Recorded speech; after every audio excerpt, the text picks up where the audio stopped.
and welcome to the European Parliament. My name is Catherine Fior and I'm delighted to welcome Róża Thun MEP. Róża, you're a member of the main Polish opposition party, Civil Platform. Yesterday we had the Prime Minister from the Law and Justice Party telling us about his future vision of Europe, Europe of Nations 2.0. Did you welcome this presentation?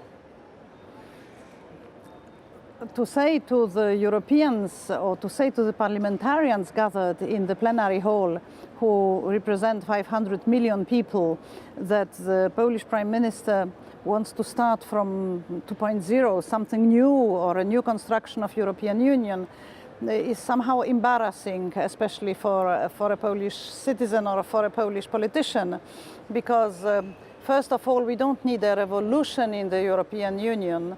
We need a constant evolution, and we want to develop it into a stronger union and not divide it into nations. If we start,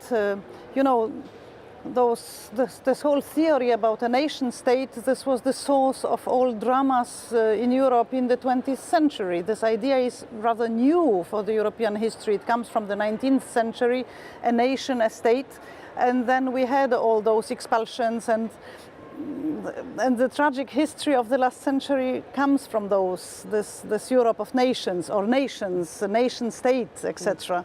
So we must be very careful about that. But if we want really to improve the functioning of the European Union, we must talk about what unites us and what we can improve and add, and how to strengthen the institutions and how to respect the law. And what's characteristic for this Prime Minister who spoke here yesterday is that he himself doesn't respect the law, so it's very difficult to hear from him proposals how to change the European Union. I mean, in his manifesto in the elections in 2015, it was in their party mandate to reform the justice system, and yet a lot of the MEPs yesterday from from many different countries were critical of what they considered not a reform but a control of the system. Yeah, did we see what we saw yesterday happening in the Supreme Court? Does that reflect this control rather than reform? It's the source of concern, not only to the members from different countries, but from different political groups, from all those political groups who realize how important it is to respect the law, democracy, rule of law, and from all those political groups, and this is a vast majority here in the European Parliament, we heard voices of criticism and great concern. This is the real friendship towards Poland, the concern about the rule of law, and this very positive attitude to the civil society in Poland who defends the rule of law. It's a completely paradoxical situation. Those who should be guardians of the law, government, governing party, act against the law, and people in the streets protect the law, and judges whom this government wants to expel illegally against the Polish constitution.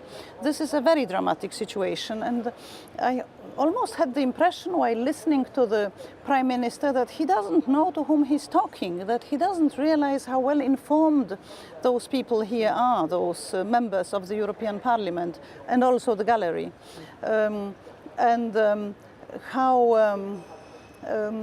common values means that we all respect democracy and rule of law, quite simply.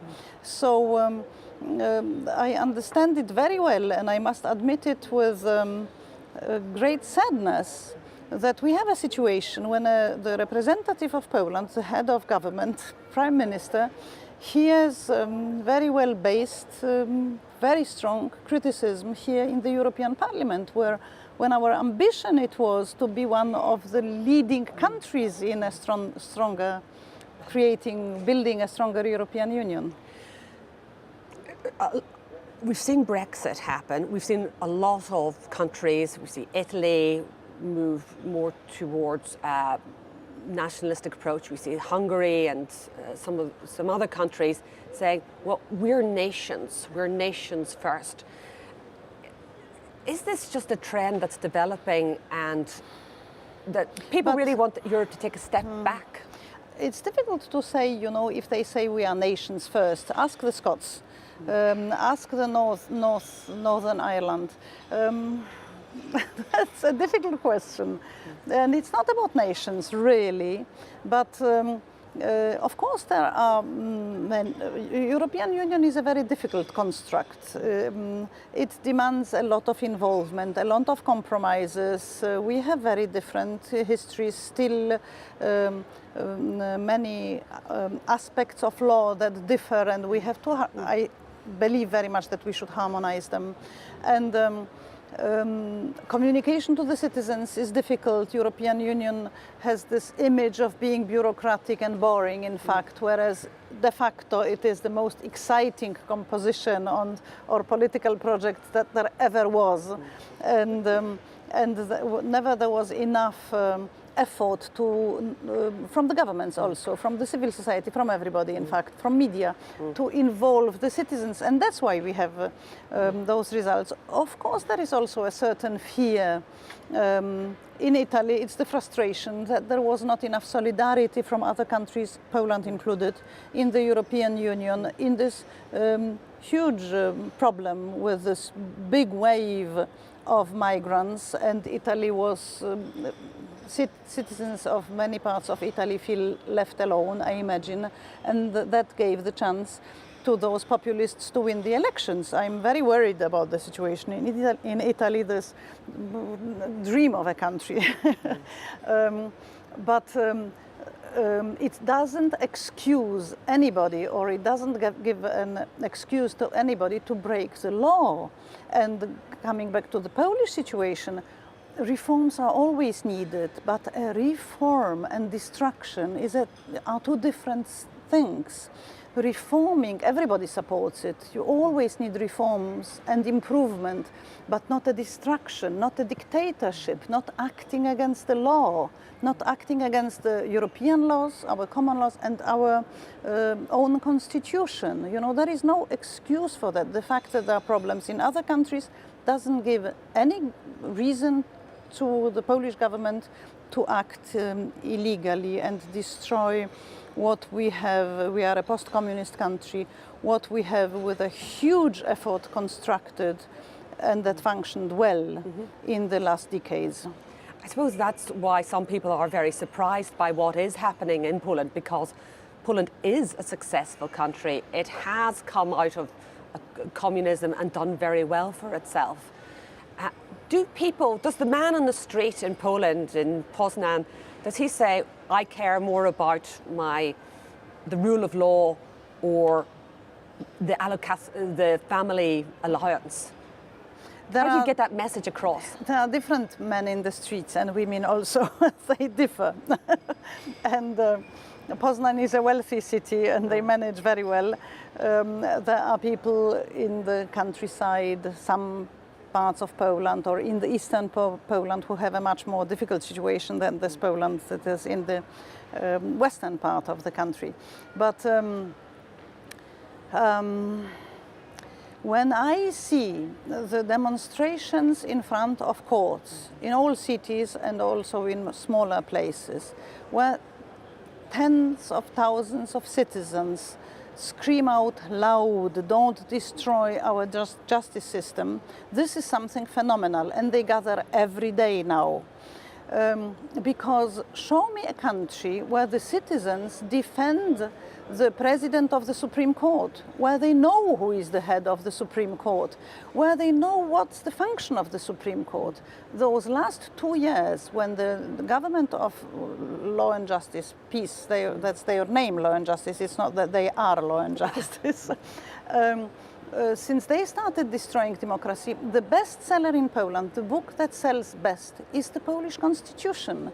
This is a time where suddenly the civic education, Yes, became very intense, and we all learn how our justice system functions, which article of the Constitution guarantees what are the European laws and which are Polish laws, what is the function of the European Court of Justice and what are the responsibilities of, because we are now in this process, the European Commission started an infringement against Poland. So what does it mean, infringement? What's the responsibility of the Commission and of the European Court of Justice, etc., etc.?